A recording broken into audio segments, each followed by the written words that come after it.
Periyar Maniamma Institute of Science and Technology, Tanjavur. Choose who you want to be.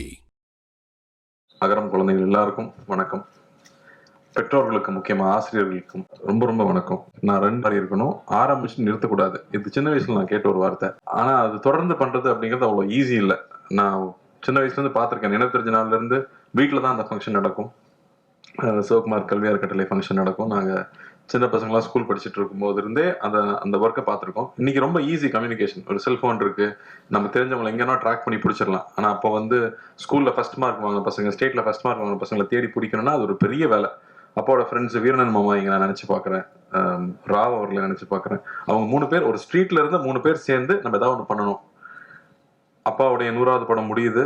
அந்த 100வது படம் எடுத்து முடிக்கும் போது எல்லா தயாரிப்பாளர்களும் 100 தயாரிப்பாளர்களையும் கூப்பிட்டு ஒரு கேடயம் கொடுக்குறாங்க. எம்ஜிஆர் அவர்கள் தலைமையில அப்பா அறிமுகப்படுத்தின இயக்குநர்கள் கலந்துக்கிறாங்க. கமல் சார் அப்ப வளர்ந்து வரும் ஹீரோ அவரும் கலந்துக்கிறாரு. அவர் அந்த ஃபங்க்ஷன்ல பாராட்டி பேசுறாரு. அந்த ஃபங்க்ஷன் முடியும் போது ஒரு படத்துடைய சம்பளம் மொத்தமா அப்படி நம்ம கொடுக்க மனசு வருமானு தெரியல, மொத்த சம்பளத்தை அப்படியே பேங்க்ல போட்டு, ஏன்னா அப்படி பெருசா காசுக்கு ஆசைப்படாத ஒரு ஆளா இருந்திருக்காரு அப்பா. நான் தான் சொல்லுவோம், கிண்டல் பண்ணுவாங்க சொந்தக்காரங்களா, வர்ற காசை கூட வேணான்னு சொல்லிடுவாரு இவரு அப்படின்னு. பட் அவரை பத்தி அது கவலைப்பட்டுக்கல. அவர் அப்படிதான் வாழ்ந்திருக்காரு. அந்த காசை போட்டு அந்த காசுல வர வட்டி எடுத்து பரிசு வழங்க ஆரம்பிச்சிருக்காங்க. முதல் பரிசு 1000 ரூபாய், அப்புறம் 750 ரூபாய், அப்புறம் 500 ரூபாய்.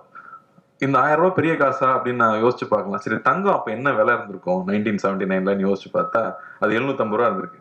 ஸோ கிட்டத்தட்ட ஒரு 1.5 சவரன் வாங்குற அளவுக்கு பரிசு தொகை கொடுத்துருக்காங்க. தொடர்ந்து 25 வருஷம் அந்த ஃபங்க்ஷன் நடந்துட்டே இருந்துச்சு. ஒவ்வொரு வருஷமும் சின்ன சின்ன ஊர்கள்ல இருந்து எங்க இருந்தாலும் தவறாம அப்பா கிட்ட பரிசு வாங்கிட்டு போவாங்க. நாங்க வெளியூர்ல எங்க ஷூட்டிங் போனாலும் அப்பாவோட படங்களை பத்தி பேசுறாங்களோ இல்லையோ, ஆமா உங்க அப்பா படிப்புக்கு ஹெல்ப் பண்ணுவார்ல அப்படின்னு சொல்லுவாங்க. ஸோ அதை தொடர்ந்து பண்ணதுதான். அதுக்கப்புறம் 25வது ஆண்டுக்கு அப்புறமா அகரம் எடுத்து அதை செய்ய ஆரம்பிச்சது. அகரம் எடுத்ததுக்கு அப்புறமா தான் வெறும் ஃபர்ஸ்ட் மார்க் எடுத்தது மட்டும் கிடையாது, எங்க இருந்து ஃபர்ஸ்ட் மார்க் எடுத்தான் அப்படிங்கிறது ரொம்ப முக்கியமா இருக்கு அப்படிங்கிறது புரிதல் வந்துச்சு. எந்த இடத்துல இருந்து ஆரம்பிச்சு படிச்சு வந்தாங்க. இன்னைக்கு ஒவ்வொரு பசங்களும் அவங்களுடைய பேக்ரவுண்ட் சொல்லும் போது அப்பா எங்கிருந்து வந்தாருன்னா யோசிக்க முடியுது. எங்கனால அதை நான் சொல்ல முடியாது. நாங்க ஆசீர்வதிக்கப்பட்டவங்க அப்படின்னு தான் சொல்லிக்கணும், இல்ல போன ஜென்மத்து புண்ணியம்னு சொல்லிக்கலாம். அப்பாவுக்கு பையனா பிறந்ததுனால பல விஷயங்கள் கடந்து வந்துட்டோம். ஆனா அப்படி இருந்தாலும் எதுவும் தெரிஞ்சுக்காம இங்க வந்துட முடியாது. இதுக்கு பயங்கர ஹார்ட் ஒர்க் தேவை. யாரு எந்த இடத்துல ஆரம்பிச்சாலும் ஹார்ட் ஒர்க் பண்ணி தான் ஆகணும். இந்த கீழ இருந்து ஆரம்பிச்சு நான் ரொம்ப கஷ்டப்பட்டேங்க அப்படிதான் வர முடிஞ்சுன்னு சொன்னா அது உண்மைதான். கஷ்டப்படாம எதுவுமே கிடைக்காது. எல்லாருமே உழைச்சுதான் வர முடியும். எந்த விலை கொடுக்காம எதுவுமே கிடைக்காது. அந்த விலை எப்பவுமே காசு பணம் கிடையாது. உங்க தூக்கமா இருக்கும், உங்களுடைய சந்தோஷங்களா இருக்கும். இங்க இருக்கிற எல்லாருமே ஏதோ ஒண்ணு பெருசா விலை கொடுத்து இழந்துதான் இன்னைக்கு அவங்க படிச்சு இங்க வந்திருக்காங்க. அதனால இன்னைக்கு ஹார்ட் ஒர்க்கோ நம்ம தியாகம் பண்ணிக்கிற விஷயம் என்னவோ நிச்சயமா அது பரிசளிக்குது. இல்லைங்க நான் வாழ்க்கை பூரா உழைச்சிட்டே இருக்கேன், எனக்கு எதுவுமே கிடைக்கலன்னு சொன்னா நீ ரொம்ப நாள் வெயிட் பண்ணா ரொம்ப பெருசா கிடைக்கும். நீ கொஞ்ச நாள் வெயிட் பண்ணா சின்னதா கிடைக்கும், ரொம்ப நாள் வெயிட் பண்ணா ரொம்ப பெருசா கிடைக்கும். அதனால எக்காரணத்தை கொண்டும் தளர்ச்சி ஆயிடவே வேண்டாம். தொடர்ந்து பயணிக்கணும்னு நான் உங்களை கேட்டுக்கிறேன். தைரியமா இருங்க. இங்க அகரம்ல ஒவ்வொரு வாட்டியும் நான் பசங்க கேட்கறது ஊர்ல இருந்து படிச்சு சென்னைக்கு வந்துட்டான், சிட்டிக்கு வந்துட்டான். பசங்களை முக்கியமா சிட்டிக்கு கொண்டு படிக்க வைக்கணுங்கிறதா என்னோட ஆசையே. அங்க பக்கத்துல இருக்கிற காலேஜ்ல படிக்க வச்சிடலாமே அப்படின்னா அங்க இருந்து அங்க எக்ஸ்போசர் சின்னதான் இருக்கும். நேற்று யூடியூப்ல பார்க்கும்போது ஒருத்தர் சொன்னாரு, சார் நீங்க இந்தியாவில இருந்து சம்பாதிச்சா 1 லட்சம் சம்பாதிக்கிறீங்கன்னா அப்படியே அமெரிக்கா போனா 5 லட்சம் சம்பாதிக்கலாங்கிறாங்க. அப்ப சின்ன கிராமத்துல படிச்ச பையனுக்கு என்ன தெரிஞ்சுக்க முடியும்? அங்க இருக்கிற ஒரு கல்லூரியில படிச்சா அந்த அளவுக்கு தான் அறிமுகம் இருக்கும். ஆனா இங்க இருக்கிற பசங்க சென்னைக்கு படிக்கணும், பெரிய சிட்டில படிக்கணும் அப்படின்னு அகரம் முடிவெடுத்தது ஏன் அப்புறம் தான் எனக்கு புரிஞ்சுது. ஆனால் ஒரு சிக்கல் இருக்கு. இங்க வந்த உடனே கூட படிக்கிற பசங்க எல்லாம் பயங்கரமா டச் பண்ணிருப்பானுங்க இல்ல, இங்கிலீஷ் பட்டைய கலப்பானுங்க. அது நல்ல இங்கிலீஷா இருக்கான்னு தெரியாத அளவுக்கு நமக்கு இங்கிலீஷ் தெரியாது. அவனும் சுமார் இங்கிலீஷ் தான் பேசுவான். ஆனா நம்மளா ஓவரா அவனை பார்த்து பயப்படுவோம். ஸ்கூல்ல இருக்க வரைக்கும் நம்ம கூட தெரிஞ்ச பசங்க கூட இருந்திருப்போம். ஆனா காலேஜ் போனோடனே பார்த்தா எல்லா ரகமான பசங்களும் வருவாங்க. அப்போ பயங்கர இன்ஃபீரியாரிட்டி காம்ப்ளெக்ஸ் வரும். சிட்டில படிச்சுட்டு போன எனக்கே இன்ஃபீரியாரிட்டி காம்ப்ளெக்ஸ் வந்துச்சுன்னா அப்புறம் கிராமத்துல இருந்து படிச்சு வர பசங்க இன்ஃபீரியாரிட்டி காம்ப்ளெக்ஸ் இருக்காம போயிடுமா? தயவு செஞ்சு அதெல்லாம் வச்சுக்காதீங்க. 1 வருஷம் 2 வருஷம் கஷ்டமா இருக்கும். அதுக்கப்புறம் அவங்களோட பெட்டரா நீங்க ட்ரெஸ் பண்ணுவீங்க. ஏன்னா நான் பாத்துருக்கேன், என் கூட படிச்ச பசங்க திருநெல்வேலில இருந்து வருவானுங்க, அப்படியே நம்ம ட்ரெஸ்ஸிங் எல்லாம் பார்த்துட்டே இருப்பானுங்க. 3rd இயர் வரும்போது பார்த்தா நம்மளோட பெட்டரா ட்ரெஸ் பண்ணுவானுங்க. டே எங்கடா இதெல்லாம் வாங்குறீங்க அப்படின்னு கேட்டா அவன் அவ்வளவு ஷார்ப்பா இருப்பான். சோ எது வேணும்னு நீங்க ஃபிக்ஸ் பண்ணிட்டீங்கன்னா போதும். நான் இந்த அளவுக்கு ஸ்டைலா பேசணும், நான் இந்த அளவுக்கு இந்த சப்ஜெக்ட்ல ஷார்ப்பா இருக்கணும், இதுலதான் நான் அச்சீவ் பண்ண போறேன்னு ஒரு டார்கெட் ஃபிக்ஸ் பண்ணுங்க. டார்கெட் ஃபிக்ஸ் பண்ணாம இருந்தா எதுவுமே கிடைக்காது. என்ன வேணும் அப்படின்னு கேட்டா இங்க கிடைக்குது. இந்த பிரபஞ்சம் அதுதான் சொல்லுது. ஸோ என்ன வேணும் அப்படிங்கறத மட்டும் கிளியரா முடிவு பண்ணிட்டீங்கன்னா அப்புறம் உங்களுக்கு வந்து ஸ்டாப் பண்ற எதுவுமே கிடையாது. நீங்க பாட்டுக்கு போயிட்டே இருக்கலாம். ஏன்னா நான் 25 வயசு, எங்க அப்பா எனக்கு சொன்னது அதுதான். 25 வயசுக்குள்ள வாழ்க்கையில் என்ன பண்ண போறேன்னு முடிவு பண்ணிடு அப்படின்னாரு. நானும் 18 வயசுல இருந்து யோசிக்கிறேன் என்ன பண்றதுன்னே புரியல. எல்லாரும் வந்து நம்ம பையன் ஒருத்தன் வந்தானே, இங்க யாரு பிரசிடன்ட், நீ தானே? பேசிக்லி லைக் நான் அப்பவே தெரிஞ்சது இன்ஜினியர். அதை ஃபர்ஸ்ட் எதை கத்துக்கிறோமோ இல்லையா ப்ராஜெக்ட் டைப் பண்ணும்போது பேசிக்கலி லைக் வந்துடும். ஸோ என்ன நானும் உன் இன்ஜினியரிங் தான் படிக்க வச்சாங்க. எப்படி என்ன கனவுல எங்க அண்ணன் வந்து ஃபேக்டரி ஆரம்பிப்பாரு, அதுல போய் நாம அப்படி சின்ன முதலாளியா சேர்ந்துடலான்ற ஒரு நினைப்புல அது நடக்கல. அதுக்கப்புறம் என்ன பண்றதுன்னு தெரியல.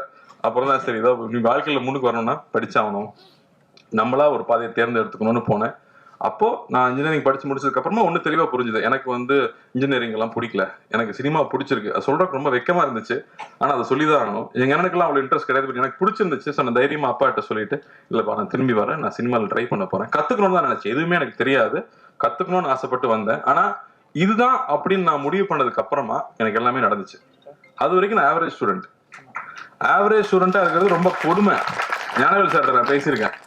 நல்லா படிக்கிற பையனை பாராட்டுவாங்க, நல்லா படிக்காத பையனை திட்டுவாங்க, ஆவரேஜ் மார்க் வாங்குறவன கண்டுக்கவே மாட்டாங்க. ரொம்ப கொடுமை அது. சோ இனிமே எது பண்ணாலும் பெஸ்டா பண்ணணும்னு முடிவு பண்ணது, எது பிடிக்குது நான் அதை நோக்கி போகணும்னு முடிவு பண்ணதுக்கு அப்புறம் எல்லாமே மாறிச்சு. அதனால என்ன வேணுங்கிறத சீக்கிரமா டிசைட் பண்ணுங்க. கொஞ்சம் கஷ்டமான வேலை தான், ஆனா அதை சீக்கிரமா டிசைட் பண்ணிட்டீங்கன்னா அது நிச்சயமா நமக்கு கிடைக்கும். தொடர்ந்து படிங்க. கல்வி பெரிய ஆயுதமா இருக்கு. இங்க வந்து ஒவ்வொருத்தரும் அவங்களோட எக்ஸ்பீரியன்ஸ் ஷேர் பண்ணும்போது, நாங்க அகாடமிக்கு வரும்போது ஒவ்வொரு வாட்டியும் அது புதுசா இருக்கும். ஏன்னா இப்ப யூடியூப்ல போனீங்கன்னா என்ன வாட்ச் புதுசா வந்திருக்கு, எந்த கார் புதுசா வந்திருக்கு, அவன் என்ன ட்ரெஸ் வாங்கினா, இதை பத்தியே தான் நியூஸ் வந்துட்டு இருக்கு. ஏன்னா நம்ம அதை தான் தேடி தேடி பாக்குறோம். ஆனா நீங்க இந்த மாதிரியான செய்திகளை இப்ப கல்யாணி சொன்னாங்க இல்லையா, இதெல்லாம் ஷார்ட்டா வந்து அட்லீஸ்ட் 100 மில்லியன் வியூஸ் போகணும். அப்பதான் மக்களுக்கு இதை பத்தி தெரியும். நமக்கு வந்து பகுதி நேர உதவி கிடைக்கிற பள்ளிகள் பத்தி நமக்கு தெரியுமா, தெரிஞ்சுக்கணும்னு நினைச்சிருக்கோமா? இந்த மாதிரி விஷயங்கள் தான் இங்க ஷார்ட்ஸா கட் பண்ணி தயவு செஞ்சு பாப்புலர் பண்ணணும்னு நான் கேட்டுக்கிறேன். ஏன்னா அதெல்லாம் மக்களுக்கு தெரிஞ்சுக்கணும். இல்லாட்டி நமக்கு என்னென்ன விஷயங்கள் இருக்கு சமுதாயத்துல நடக்குதுங்கிறது நமக்கு தெரியாம போயிடுது. ஸோ அது ரொம்ப அவசியம்னு பாக்குறேன். இங்க ஒவ்வொரு தடவை வரும்போதும் ஒவ்வொருத்தரும் பகிர்ந்துக்கிற விஷயங்கள் நமக்கு மறுபடியும் புது புது விஷயங்களை கத்துக் கொடுத்துட்டே இருக்கு. இதெல்லாம் நம்ம சமுதாயத்துல இருக்கான்னு தெரிஞ்சுக்கிட்டே இருக்கு. மணிப்பூர்ல இருந்து ஒரு பாப்பா வந்து இங்க பேசுச்சு. அது இங்கிலீஷ்ல பேசுச்சு. அது என்ன பேசுன்னு எல்லாருக்கும் தெரிஞ்சிருக்குமான்னு தெரியலையான்னு தெரியல. அதுக்காக நான் ஒரு வாட்டி சொல்லணும்னு நினைக்கிறேன். எங்க ஊர்ல வந்து பிரச்சனை நடக்குது. எங்க ஊர்ல வீட்டை விட்டு வெளியில போக முடியல. அதனால எங்க ஊர்ல நிறைய குழந்தைங்க ஸ்கூலுக்கும் காலேஜுக்கும் போக முடியல, வீட்டுல உட்காந்துட்டு இருக்காங்க அப்படின்னு சொல்லுது. நான் அதிர்ஷ்டவசமா இங்க வந்ததுனால இங்க நான் படிச்சுக்கிட்டு இருக்கேன். தயவு செஞ்சு எங்க ஊருக்காக பிரார்த்தனை பண்ணிக்கோங்க. தயவு செஞ்சு எங்க ஊர்ல இருக்கிற குழந்தைங்களுக்கு மறுபடியும் பள்ளிக்கும் கல்லூரிக்கும் போறதுக்கு வழிவகுக்குங்க அப்படின்னு சொல்லி அந்த பாப்பா கேட்டுக்கிச்சு. அதை நம்ம அந்த சிச்சுவேஷன் நம்மளால உணர முடியுமா? நம்ம வந்து தமிழ்நாட்டுல இருக்கோம், அதெல்லாம் என்னன்னு நமக்கு தெரியல. ஆனா அங்கிருந்து படிப்புக்காக அந்த பொண்ணு இங்க வந்திருக்கு. இதே மாதிரி நேபாளில இருந்து வந்த கதைகள் நான் வந்து ஒய்ஃப் சொல்லி கேள்விப்பட்டிருக்கேன். அங்கிருந்து வந்து படிக்க முடியாது, தப்பிச்சு வரணுங்கிறப்ப லேக் எப்போ உறையுமோ, அங்க ஒரு லேக் இருக்குமா, அந்த லேக் உறைஞ்சா கல் ஆயிருமா. அந்த டைம்ல யாராவது போனாங்கன்னா அவங்க கூட குழந்தைய அனுப்பிச்சு விட்டுருவாங்க, நீயாவது உயிரோடு இருங்கிற மாதிரி. அப்படி நடந்து வரும்போது ஐஸ் சாப்பிட்டுக்கிட்டே வருவாங்களாம். அப்படி வந்து இங்க குழந்தைங்க படிச்சு அவங்க பெருசா வந்திருக்காங்க. அப்படி கல்விக்காக எவ்வளவு விஷயம் நடக்குது அப்படின்னு நினைக்கும் போது ரொம்ப ரொம்ப ஆச்சரியமா இருக்கு. அதனாலேயேதான் இன்னைக்கு எங்க போனாலும் நீங்க வந்து எனக்கு படிப்புக்கு ஹெல்ப் பண்ணுங்கன்னு சொன்னா, இங்க நம்ம எனக்கு தெரிஞ்சு தமிழ்நாட்டுல யாரும் இல்லைன்னு சொல்லவே மாட்டாங்க. நிச்சயமா ஹெல்ப் பண்ணுவாங்க நம்புறேன். அதே மாதிரி நானும் கேட்டுக்கிறேன், உங்க வீட்டுல வேலை செய்யறவங்களா இருக்கலாம், சொக்கத்தை இருக்கிறவங்களா இருக்கலாம், படிப்புக்குன்னு கேட்டா கையில கொடுத்துடாதீங்க, ஸ்கூல்லயே போய் காசை கூட கட்டிடுங்க. அது பெரிய ரிசல்ட் கொடுக்குது அப்படின்னு நிச்சயமா தெரியுது. அதுக்கப்புறம் என்னோட பொண்ணுக்கு வந்து ஒரு ப்ராஜெக்ட் இருந்துச்சு. அப்பா சொன்ன மாதிரி காஸ்ட்லியான ஸ்கூல் தான். பட் எனக்கு ரொம்ப ஆசையா இருக்கும், கிளாஸ்மேட்ஸ் வந்து எல்லா தரப்பு குழந்தைகள் பழகணும்னு ஆசையா இருக்கும். அப்படி அவங்களுக்கு ஒரு ப்ராஜெக்ட் இருந்துச்சு. ஒரு கவர்மெண்ட் ஸ்கூல்ல போய் அங்க இருக்கிற குழந்தைங்க கிட்ட ஒரு ப்ராஜெக்ட் பண்ணி அவங்க இன்ட்ராக்ட் பண்ணி, நீ ஏன் ஸ்கூலுக்கு வர்றதுக்கு உனக்கு ஏன் பிடிக்குது, உங்க அப்பா ஸ்கூலுக்கு அனுப்பலன்னா நீ எப்படி சண்டை போட்டு வருவ அப்படின்னு கேட்கறதுக்கு ஒரு ப்ராஜெக்ட். அதுல தன் வயசுல இருக்கிற குழந்தைகள் கூட போய் அங்க உட்காந்து பேசி அவங்க ஒரு ப்ராஜெக்ட் பண்ணிட்டு வந்தாங்க. அதுக்கப்புறமா ஒரு ப்ராஜெக்ட் வச்சு எக்ஸ்பிளைன் பண்ணாங்க. அப்போ வந்து ரொம்ப இன்ட்ரெஸ்டிங்காக ஒரு விஷயம் நடந்துச்சு. எஜுகேஷன்னா என்ன அப்படிங்கிற கேள்வியை கேட்குறாங்க, பாப்பா கிட்ட கேட்குறாங்க. அது சொல்லுது, சக மனுஷனை மதிக்க கற்றுக் கொடுக்குது அப்படின்னு. சரி, அப்போ ஓகே. அப்போ அது எவ்வளோ முக்கியமாக இருக்குது அந்த விஷயம் அப்படிங்கும்போது எனக்கு ரொம்ப ரொம்ப பெருமையாக இருந்துச்சு. ஸோ அந்த புரிதல் எல்லார் கூடயும் போய் பழகிறப்ப தான் கிடைக்குது. அதனால நாமளும் குழந்தைகளை எல்லார் கூடயும் பழகிறதுக்கான சந்தர்ப்பங்களை ஏற்படுத்தி கொடுக்கணும். அப்பதான் தன்னுடைய வாழ்க்கையை தனக்கு கிடைச்ச விஷயங்களை மதிச்சு நேரான வழியில் அப்பா சொன்ன மாதிரி அந்த டிசிப்ளினும் அந்த கல்வியை நோக்கி போற உழைப்பும் ரொம்ப முக்கியமா இருக்கும். ஸோ அதை நாமளும் செய்யணும்னு நான் கேட்டுக்கிறேன். வாய்ப்பளித்ததுக்கு நன்றி. ரொம்ப ரொம்ப சந்தோஷம். அகரம் தம்பி தங்கைகள் எல்லாருக்கும் என்னுடைய வாழ்த்துக்கள். தைரியமா இருங்க. இன்னைக்கு எந்த காம்ப்ளெக்ஸும் வச்சுக்காதீங்க. ஒருத்தனுக்கு 1 வருஷத்துல கிடைக்கும். ஹார்ட் ஒர்க் பண்ணா நமக்கு 5 வருஷத்துல கிடைக்கும், இல்லை 10 வருஷத்துல கிடைக்கும். ஒர்க் பண்ணுங்க. எவ்வளவு லேட் ஆகுதோ அந்த அளவுக்கு போனஸ் பெருசா கிடைக்கும். அவ்வளவுதான். மரியாதைக்குரிய மாயா அவர்களுக்கும் கல்யாணி அவர்களுக்கும் அப்பாவுக்கும் கார்த்தி, இங்க வந்திருக்கிற பத்திரிகை தொலைக்காட்சி ஊடக நண்பர்கள், அகரம்ல இருக்கிற என்னோட தங்கைகள் தம்பிகள், பெற்றோர்கள், ஆசிரியர்கள், பெரியவங்க அத்தனை பேருக்கும் வணக்கம் சொல்லிக்கிறேன். நன்றியும் சொல்லிக்கிறேன். ஏன்னா யூஸ்வலாக வந்து இது ஒரு வீக்கெண்ட்ல நடக்கும். வேற சில காரணங்கள்னால, தவிர்க்க முடியாத காரணங்களால ஒரு வீக் டேல வைக்க வேண்டியதாயிடுச்சு. பட் இருந்தும் அரங்கம் எங்கேயுமே வந்து குறையாம எல்லாமே நிறைஞ்சு அத்தனை பேரும் இங்க இதுக்காக உங்களோட நேரத்தை கொடுத்ததுக்கு வந்து எல்லா மரியாதை கலந்த நன்றியை நான் தெரிவிச்சுக்கிறேன். ஃபர்ஸ்ட் 45 வருஷம் ஆயிடுச்சு. கிட்டத்தட்ட 45 இயர்ஸ். 79 ஆரம்பிச்சு 80 இருந்து அப்பாவோட விருதுகள் கொடுக்கறது ஆரம்பிச்சு பண்ணிட்டு இருக்காங்க. அகரம் கிட்டத்தட்ட 20 இயர்ஸ் தொடப்போகுது. விதை மட்டுமே வந்து ஒரு 15 வருஷம் ஆயிடுச்சு. ஏன்னா அகரம்ல வந்து ரொம்ப ஹைலைட்டா எங்களுக்கு ரொம்ப ரொம்ப முக்கியமான ஒரு ப்ரோக்ராமை பார்க்கறது வந்து விதை ப்ரோக்ராமு. ரொம்ப சாதாரணமா 2006 உட்காந்து பேசிட்டு இருந்தோம், நானும் ஞானவேல் அவர்களும். அப்போ வந்து ஸ்டூடெண்ட் ரிப்போர்ட்டரா ஆரம்பிச்சு அதுக்கப்புறமா முக்கியமான பத்திரிகையில முக்கியமான பொறுப்பில் இருக்கிறாரு. அப்ப கேட்ட கேள்விகள் தான். அப்பா இப்போ குட்டிய ஒரு கதை சொல்லிட்டு இருந்தாங்க. அவங்களோட பிறந்து அவங்களோட பள்ளி பருவம் எப்படி இருந்துச்சு, ஸ்கூலுக்கு போறதுக்கு முன்னாடி என்னென்ன மாதிரியான சூழல் இருந்துச்சு அப்படின்னு சொல்லிட்டு இருந்தாங்க. எனக்கும் சொல்லியிருக்காங்க, எனக்கும் அது ஞாபகம் இருக்கு. பட் 2006 பேசிட்டு இருக்கும் போது வந்து அதே மாதிரியான ஒரு சூழல் தான் வந்து ஞானவேல் அவர்கள் வந்து முதல் தலைமுறை மாணவர்கள் இருக்காங்க தெரியுமா அப்படின்னு கேட்ட கேள்விதான் வந்து அகரம் பிறக்கிறதுக்கு காரணமா இருந்துச்சு. அப்படிலாம் இல்லையே அப்பா அப்போ சொன்னாங்க. அப்பா வந்து ஒரு 50s 40s சொன்ன கதை அது அப்படின்னாங்க. இல்லை, 2006 வந்து இப்பவும் நம்மளுக்கு முதல் தலைமுறை மாணவர்கள் இருக்காங்க அப்படின்னு 2006 சொன்னாங்க. 20 வருஷம் தாண்டிட்டோம். இப்பவும் ஒரு மாசத்துக்கு 3000 ரூபாய் கூட சம்பாதிக்க முடியாத சூழல்ல ஒரு குடும்பம் இருக்காங்க. அதுல அப்பா அம்மா தம்பி தங்கச்சின்னு வந்து ஒரு 5 பேர் 4 பேர் இருக்கிற குடும்பத்துல கூட ஒரு நாளைக்கு 100 ரூபாய் கூட சம்பாரிச்சு முழுசா எடுத்துட்டு வர முடியாத குடும்ப சூழ்நிலையில இருந்து வர மாணவர்கள் அவங்களோட அந்த போர் குணம் இருக்கிறியா, அதை வந்து நான் வந்து அதுக்கு தலை வணங்குறேன். அப்படிதான் பாக்குறேன். இங்க வந்திருக்கிற தம்பிகளையும் தங்கைகளையும் வந்து அந்த போர் குணத்தோட தான் நான் அவங்கள பாக்குறேன். நாங்க இருக்கிற இடம் வந்து ரொம்பவே ரொம்பவே வசதியான ஒரு இடத்துல இருந்துட்டு நாங்க பண்ற சாதனைகள், இந்த மேடை எனக்கு வந்து கிட்டத்தட்ட இப்போ ஒரு 49 வயசு ஆச்சு. நிறைய பேர் பத்திரிகையில நண்பர்கள் எல்லாருமே வாழ்த்து சொன்னீங்க. அதுக்கு நான் இந்த சமயத்துல நன்றி சொல்லிக்கிறேன். பட் இவ்வளவு வருஷம் கழிச்சு இந்த மேடை கிடைச்சிருக்கு. பட் இந்த மேடை இந்த சாதனை எல்லாம் வந்து இந்த 17-18 வயசுல நீங்க பண்ணியிருக்கிற, அதுவும் எந்த வசதியும் இல்லாம நீங்க எதிர்நீச்சல் போட்டு வந்திருக்கீங்க இல்லையா, அந்த சாதனை வந்து நாங்கெல்லாம் இப்ப இருக்கிறத விட ரொம்ப ரொம்ப உயர்வானது, ரொம்ப மிகப்பெரியது.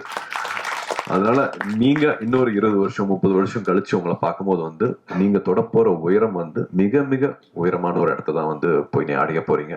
அந்த நம்பிக்கையோட மட்டும் நீங்க நிச்சயமா நீங்க பயணிக்கணும் அப்படின்னு நான் விருப்பப்படுறேன். விதை திட்டம் வந்து நான் சொன்ன மாதிரி இப்போ கிட்டத்தட்ட 5200 மாணவர்களுக்கு மேல வந்து அவங்களோட தொட முடிஞ்சிருக்கு, அவங்களோட வாழ்க்கையை மாற்ற முடிஞ்சிருக்கு. இந்த வருஷம் மாணவர்கள் எண்ணிக்கையும் சேர்த்தா கிட்டத்தட்ட அந்த மாதிரி மாணவர்கள் வந்து 6000 பேரோட வாழ்க்கையை வந்து அகரம் மூலமா மாத்த முடிஞ்சிருக்கு. இது அவங்களோட ஒவ்வொருத்தவங்களோட வாழ்க்கை முறை மட்டும் இல்லாம அவங்களோட குடும்ப சூழல் ஆகட்டும், அவங்க எங்கிருந்து வராங்களோ அந்த கிராமங்கள் ஆகட்டும், அவங்களுக்கெல்லாம் வந்து ஒரு வழிகாட்டியா இருந்திருக்காங்க. ஸோ அது வந்து ஒரு ரிப்பிள் எஃபெக்ட் மாதிரி ஒருத்தவங்களுக்கு வழிகாட்டுறது வந்து அவங்க குடும்பத்தில் இருக்கிற தம்பி தங்கைகள் ஆகட்டும், அவங்க வீட்டில் இருக்கிறவங்களாகட்டும், தெருவில் இருக்கிறவங்களாகட்டும், அவங்க கிராமத்தில் இருக்கிறவங்களாகட்டும், எல்லாருக்குமே வந்து ஒரு அவேர்னஸ் கிடைக்குது, ஒரு விழிப்புணர்வு கிடைக்குது. இதுக்கப்புறமா இது பண்ணலாமா, இதுக்கப்புறமா இங்கே போகலாமா, இவங்க இருக்காங்களா, இவங்க கிட்ட கேட்கலாமா, இவங்க நம்மளுக்கு வழிகாட்டுவாங்களா, ஓ மெட்ராஸில் ஒரு அண்ணா இருக்காங்க, ஒரு அக்கா இருக்காங்களா, அப்படிங்கிற மாதிரி ஒரு ரிப்பிள் எஃபெக்ட் மாதிரி தான் வந்து இந்த 20 வருஷம் வந்து ரொம்ப அழகாக கடந்திருக்கு அப்படின்னு சொல்லுவேன். இது வந்து அகரம் இருக்கவங்கனால மட்டும் கிடையாது. இந்த ஒரு நல்லுள்ளம் வந்து அத்தனை பேர்கிட்ட வந்திருக்குது. உங்களுக்கே தெரியும், விதை திட்டம் வந்து முதல் தலைமுறை மாணவர்கள் அரசு பள்ளியில படிச்சுட்டு வர்றவங்க. அவங்களுக்கு வந்து ஒரு ஒரு தலைமை ஆசிரியர் வந்து ஒரு ஒரு லெட்டர் மாதிரி கொடுப்பாங்க. 8ஆவதுல இருந்து 10ஆம் 12ஆவது வரைக்கும் நான் உங்களை பார்த்துருக்கேன், இது தகுதியான மாணவர் மாணவி அப்படிங்கிற மாதிரி லெட்டர் கொடுப்பாங்க. ஒரு 10,000 கிட்டத்துல லெட்டர் வரும். பட் அதுல இருந்து நாங்க ஒரு 1500 எடுத்து அப்புறமா அது வந்து ஒரு 700 500 மாதிரி மாறும். ஸோ இந்த ப்ராசஸ்க்கு வந்து ஹெல்ப் பண்றது வந்து அத்தனை பேர், அப்பா அம்மா ஆசிரியர், அந்த ஊருக்கு வழிகாட்டுறவங்க. தடையுமே இருக்காது, ஒரு அட்ரஸ் இருக்காது, வழித்தடம் இருக்காது. காலையிலேருந்து உங்களுக்காக வெயிட் பண்ணி பஸ்லேருந்து இறங்கின உடனே 2 வீலரில் வந்து எங்களை கூட்டிகிட்டு போகிற அந்த ஊரில் இருக்கிற மக்களாகட்டும், அங்கே லோக்கலில் இருக்கிற பத்திரிகை நண்பர்களாகட்டும், வழியே தெரியாமல் நான் கூட்டிகிட்டு போகிறவாங்க அப்படின்ட்டு சைக்கிளில் கூட்டிகிட்டு போகிறவங்களாகட்டும், இல்லை ஒரு லாரி டிரைவர் ஆகட்டும், அத்தனை பேர் வந்து இந்த மாணவ செல்வங்களுக்கு வந்து எப்படியாவது படிப்பு கிடைச்சிடணும், எப்படியாவது இந்த கல்வி கிடைச்சிடணும் அப்படின்ட்டு அத்தனை பேர் வந்து உதவி செஞ்சுருக்காங்க. அத்தனை பேர்த்தோட அந்த ஒரு நேரத்துக்கும் அவங்களோட ஊக்கத்துக்கும் அவங்களோட சப்போர்ட்டுக்கும் அவங்களோட அந்த அந்த ஒரு கல்வி எல்லாத்தையும் மாத்திரும் அப்படின்ட்டு அவங்கள கொடுத்த நேரத்துக்கு எல்லாமே நான் இப்போ நன்றி சொல்லணும் அப்படின்னு பாக்குறேன். ஏன்னா 20 வருஷம் ஆயிடுச்சு. அதுல இன்னும் ரொம்ப முக்கியமானது வந்து 350 காலேஜஸ்க்கு மேல எங்களுக்கு வந்து ஹெல்ப் பண்ணியிருக்காங்க, யூனிவர்சிட்டிஸ் வந்து ஹெல்ப் பண்ணியிருக்காங்க. அதுல வந்து தொடர்ச்சியா வந்து 350ல எல்லார் பேரையும் என்னால் இப்போ சொல்ல முடியல. பட் எல்லாத்தையும் ஒவ்வொருத்தரையும் வந்து நன்றியோட பார்க்குறோம். அகரத்தில் இருக்கிற அத்தனை பேரும் அவங்க எல்லாத்தையும் வந்து நன்றியோட பார்க்குறோம். பட் தொடர்ச்சியா கிட்டத்தட்ட ஒரு 40 காலேஜஸ்க்கு மேலே வந்து ஹெல்ப் பண்ணியிருக்காங்க. அவங்களோட பேர் மட்டும் சொல்லணும், படிக்கணும்னு ஆசைப்படுறேன். அதுக்கு மட்டும் எனக்கு ஒரு நிமிஷம் கொடுக்கணும். அறுவடை வீடு institute of technology Chennai, Agni engineering college Chennai, Alpha arts and science college Chennai, Apollo arts and science college Chennai, Apollo hospitals Chennai, Aravind eye hospitals Chennai, AVC polytechnic college Mayiladuthurai, Bharath university Chennai, Builders engineering college Erode, Dhaanish Ahmed college of engineering Chennai, DOT school of design Chennai, doctor MGR university Chennai, Excel college of engineering Erode, Einstein Group of Institute, Tirunelveli, Hindustan Group of Institutes, Coimbatore, JPR Mamalan Group, Chennai, Kaveri Hospitals, Chennai, KG Hospitals of Pharmacy and Research Institute, Viluppuram, Kumaraguru College of Liberal Arts and Kumaraguru College of Technology, Coimbatore, MAM Group of Institutions, Trichy, Michael Job College of Arts and Science College for Women, Coimbatore, Dr. MGR Janaki Arts and Science Women's College, Chennai, Nanda Arts and Science College, Erode, Pavai Engineering College, Namakkal, PPG College of Nursing, Coimbatore, PSNA Engineering College, Dindigul, Rajalakshmi Group of Institutions, Rajalakshmi Engineering College, Rajalakshmi Institute of Technology, Rajalakshmi College of Nursing, Chennai, Ranganayaki Engineering College, Virudhunagar, Rover College Engineering, Perambalur, RVS College of Arts and Science, Coimbatore, RVS Kumaran Arts and Science College, Dindigul, Sriram Engineering College, Chennai, Shankara College of Chennai, Sankaraj College of Science and Commerce, Coimbatore, Satyabama Institute of Science and Technology, Chennai, Saptagiri Group of Institutions, Dharmapuri, Savita Engineering College, Chennai, SSM College of Engineering, Kumarapalayam, SKR College of Engineering, Chennai, Sri Krishna Group of Institutions, Coimbatore, Sri Subramania College of Engineering, Palani, SRM Institute of Science and Technology, Chennai, Vailtech University, Chennai, Wales Institute of Science, Technology and Advanced Studies, Chennai, Venkateshwara Hospitals, Chennai, Valliammal College for Women, Anna Nagar, Chennai, Vikram Group of College, Sivagangai, BIT University, Vellore, and Zoho University, Chennai. இன்னும் அத்தனை பேர் இருக்கிறாங்க. அத்தனை பேருக்கும் வந்து மனமார்ந்த நன்றியை சொல்லிக்கணும். ஏன்னா போய் இல்லை அப்படிங்கிற வார்த்தையை வந்து இது வரைக்கும் வந்ததே கிடையாது. அவங்க கொடுக்குற ஊக்கம் அது வந்து அவங்க வீடா பார்க்குறாங்க. அங்கே இருக்கிற மாணவர் மாணவிகளை வந்து அவங்கள வீடா அவங்க பார்க்க வைக்கிறாங்க. ஒன்னா நினைக்கிறதுன்னு ஒண்ணு இருக்கு இல்லையா? இத்தனை வருஷம் ஆனாலும் வந்து எதுக்கோ பண்றோம், ஏனோ பண்றோம் அப்படிங்கிற மாதிரி இல்லாம, நம்மளும் கேட்க கூச்சமா இருக்கிற மாதிரி இல்லாம, இங்க இருக்கிற மாணவர்கள் மாணவிகள் வந்து ஒரு டிபார்ட்மெண்ட்லயும் அந்தந்த ஹெச்ஓடி கிட்ட இருந்து பேர் வாங்கியிருக்காங்க. அவுட்ஸ்டாண்டிங் ஸ்டூடெண்ட்ஸா, பெஸ்ட் ஸ்டூடெண்ட்ஸா, பொட்டன்ஷியல் ஸ்டூடெண்ட்ஸா, இவங்க மறுபடியும் வருஷம் அந்த பேர் வாங்குறதுனால நாங்களும் கூச்சமே இல்லாம எந்த கதை வேணாலும் எங்க வேணாலும் போய் வந்து எங்களால தட்ட முடியுது. இது வந்து விதையில வந்து ரொம்ப ரொம்ப முக்கியமான ஒரு அழகான சாதனை நான் சொல்லுவேன். அதே மாதிரி வந்து முன்னாள் மாணவர்கள், இப்ப முன்னாடி பேசின மாதிரி அலுமினிஸ் ஒரு கிட்ட 3400 பேர் வந்து அகரம் முன்னாள் மாணவர்கள் தான் கிட்டத்தட்ட இப்ப அகரம் முன்னெடுத்துட்டு போறது. அவங்களும் வாலண்டியர்ஸும் இல்லாம வந்து இதை பண்ணிருக்க முடியாது.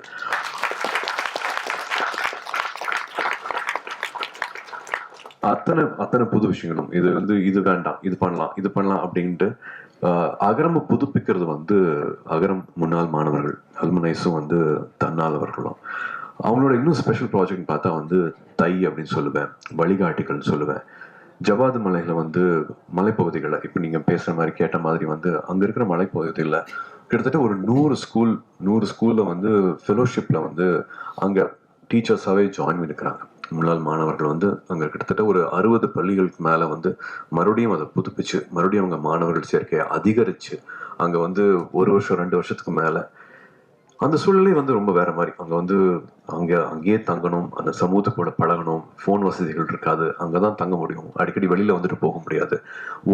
இது மாதிரி சொன்ன மாதிரி வந்து ஸ்கூலுக்கு வராத பழக்கமே இல்லாதவங்களை வந்து மறுபடியும் பள்ளி படிப்பு கூட்டிட்டு வருதுங்கிறது வந்து சாதாரண விஷயமே கிடையாது. அவங்களெல்லாம் கூப்பிட்டு கேட்டிருக்கோம், என்ன எப்படி இதை பண்றீங்க, அகரம் என்ன சொல்லி கொடுத்துருக்கு, அகரம்னா என்ன அப்படின்னு கேட்கும்போது ஒவ்வொருத்தங்க ஒரு விஷயம் சொன்னாங்க.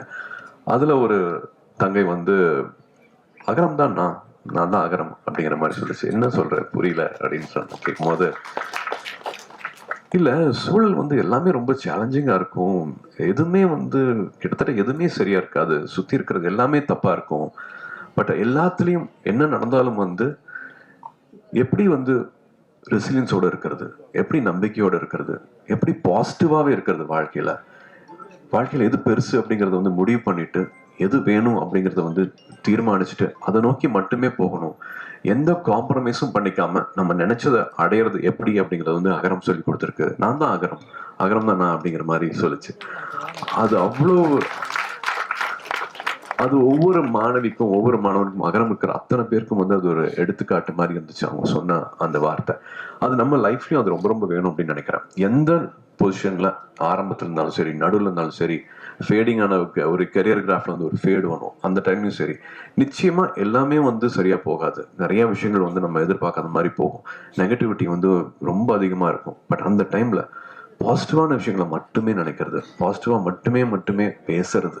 ஏன்னா we can always choose to complain, மற்றவங்களை பத்தி தப்பா பேசுறதோ, இது சரியில்லை அது சரியில்லைன்னு சொல்றதுக்கோ, இல்லாட்டி எடுத்தோடனே கான்வர்சேஷன்ல முதல் வார்த்தையே வந்து எது வந்து தப்பா நடந்துட்டு இருக்கோ அதை பத்தி ஆரம்பிக்கிறது வந்து நிறைய பேருக்கு வந்து அது பழக்கமா இருக்கலாம். எல்லாத்தோட வாழ்க்கையிலும் நிறைய கசப்பு இருக்கலாம், பட் அதெல்லாத்தையும் மறந்து நல்லது மட்டுமே பேசுவோம், ஆக்கப்பூர்வமா மட்டுமே இருப்போம். நம்மளோட ஃப்ரெண்ட்ஸும் சரி, நம்மளோட வளர்ச்சிக்கு மட்டுமே நம்ம வந்து மற்றவங்களுக்கு உதவியா இருப்போம், நம்மளுக்கு வழிகாட்டியா இருப்போம் அப்படின்னு அகரம்ல ஒவ்வொரு மாணவியும் இந்த வயசுல நினைக்கிறாங்க அப்படின்னா அவங்க ரொம்ப அழகான சூழல்ல வந்து வளர்ந்துட்டு இருக்காங்க அப்படின்னு நான் நினைக்கிறேன். எனக்கு அப்படி நினைக்கும் போது வந்து அகரம்ல நானும் ஒரு பார்ட்டா இருக்கேன் அப்படின்னு நினைக்கும் போது வந்து எனக்கு ரொம்ப ரொம்ப சந்தோஷமா இருக்கு. Everybody needs it in life. ஒரு வாட்டியும் வந்து கசப்பான அனுபவங்கள் வரும்போது வந்து அதை தகர்த்துட்டு பாசிட்டிவா நினைக்கிறது வந்து ரொம்ப ரொம்ப முக்கியம். கார்த்தியும் சொன்ன மாதிரி வந்து எது ஆகணும் அப்படின்னு நம்ம ஏங்கி தவிக்கிறோமோ அதுவாகவே ஆகும், அது நிச்சயமா ஆகும். It's a crime to think small, it's a crime to dream small அப்படின்னு நினைக்கிற மாதிரி மைண்ட் வந்து ஒரு ஸ்டியரிங். நம்ம எண்ண ஓட்டங்கள் என்னவா இருக்குதோ அதை நோக்கி நிச்சயமா எல்லாமே அதை நோக்கி போகும், அதை நிச்சயமா அடையும். நான் ஏற்கனவே திரும்பி சொல்லியிருக்கேன், ஸ்கூல்லையும் சரி காலேஜ்லையும் சரி நான் எதுவுமே நான் சாதிச்சது கிடையாது, எதுவுமே நான் பண்ணது கிடையாது. ஒரு 3 வருஷம் கவர்மெண்ட் இண்டஸ்ட்ரிக்கு போனேன், அதுவும் வந்து ஒரு சின்ன சலிப்பு தட்டுச்சு, ஒரு சின்ன குடும்ப சூழல். திரும்பி ஒரு யூட்டர்ன் எடுத்தேன். நான் படிச்ச படிப்புக்கும் என்னோட வேலை அனுபவத்துக்கும் சம்மந்தமே இல்லாம நான் 5 நாளுக்கு முன்னாடி நினைக்கல கேமரா முன்னாடி நான் நிற்பேன் அப்படின்ட்டு ஒரு சடனா ஒரு லைஃப்ல ஒரு யூட்டர்ன் அடிக்க ஆரம்பிச்சேன்.